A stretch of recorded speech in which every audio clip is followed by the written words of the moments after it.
TRC upande wa Dar es Salaam iko salama sana, na kwamba abiria wote wanaopanda treni hii kutoka hapa Dar es Salaam kuelekea Dodoma ama kutoka Dodoma kuja Dar es Salaam wajisikie fahari na wala wasiogope kwa jambo lolote, awe ni Mtanzania au asiwe Mtanzania.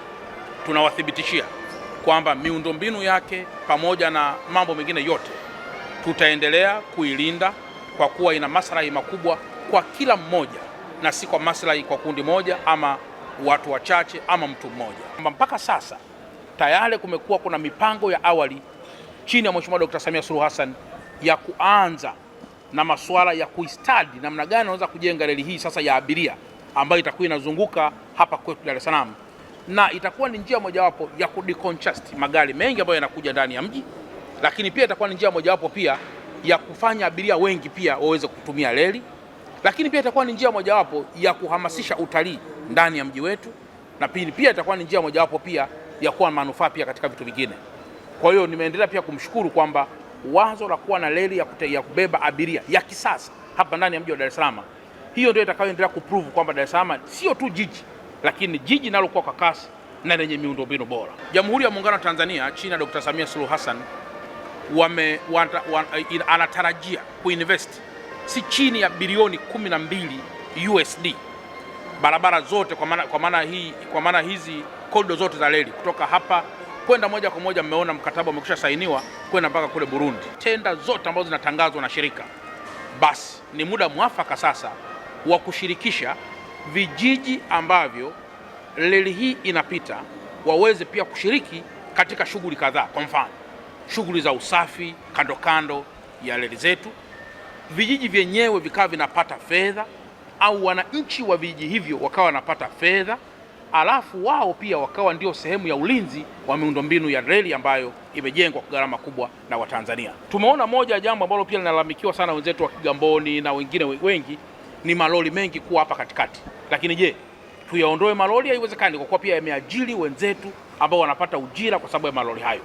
Kikubwa kilichopo ni reli ichukue mizigo bandarini, ipeleke pale bandari kavu Kwara, na baada ya hapo malori mengi yanayotakiwa kuchukua mizigo hapo kuelekea mikoani, basi mizigo waichukulie pale Kwara.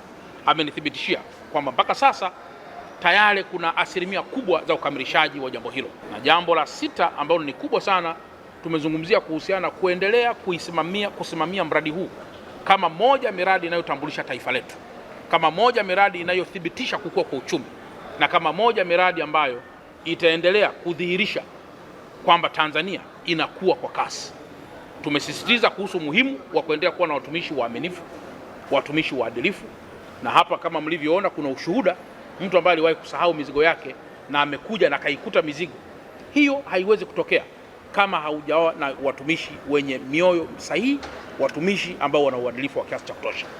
Lakini in connection na hilo, kuendelea kuboresha mifumo ya upatikanaji wa tiketi, kuwekeza zaidi kwenye mifumo, na kama kuna tatizo lolote la kimifumo basi tuweze kuwasiliana zaidi ili tuweze kulifikisha katika level za kiwizara na wenzetu waweze kulitumia, waweze kulifanyia kazi. Nilipata fursa ya kuongea na wajasiriamali mbalimbali kwa maana miundombinu hii ya reli maana yake kubwa ni kujibu mahitaji ya watu.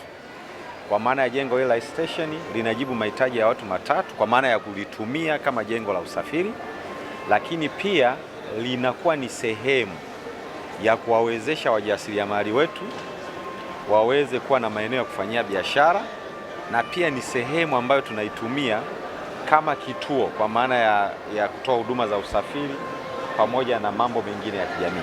Na sisi tuendelee kuhakikisha wananchi kwamba tutaendelea kutoa huduma bora, na kama kuna changamoto yoyote ama kuna mwananchi anahitaji huduma hii tuiboreshe, ayafikie malengo yake na matamanio yake, tunampa fursa ya kutoa maoni yake kutumia hii mrejesho kama mfumo ambao tunapokea malalamiko ya wananchi, ama kutoa tu kwamba mimi nahitaji kutoa maoni yangu haya yatufikie. Hilo la kwanza. Sisi kama TRC tayari tumejipanga na Mheshimiwa Mkuu wa Mkoa ameshuhudia kwamba tulishakamilisha hatua za awali za upembuzi wa mradi huu na tunaenda kwenye hatua ya pili ya mradi huu, na ifikapo mwakani tutaanza hatua ya ujenzi wa reli za mjini. Sisi TRC tutahakikisha kwamba reli hizo zinajengwa na kwenye kutoa huduma, sisi TRC tutaendelea kuboresha reli zetu na huduma zetu ili kila mwananchi aweze kupata huduma yake kwa ubora na kwa matamanio yake anayoyategemea.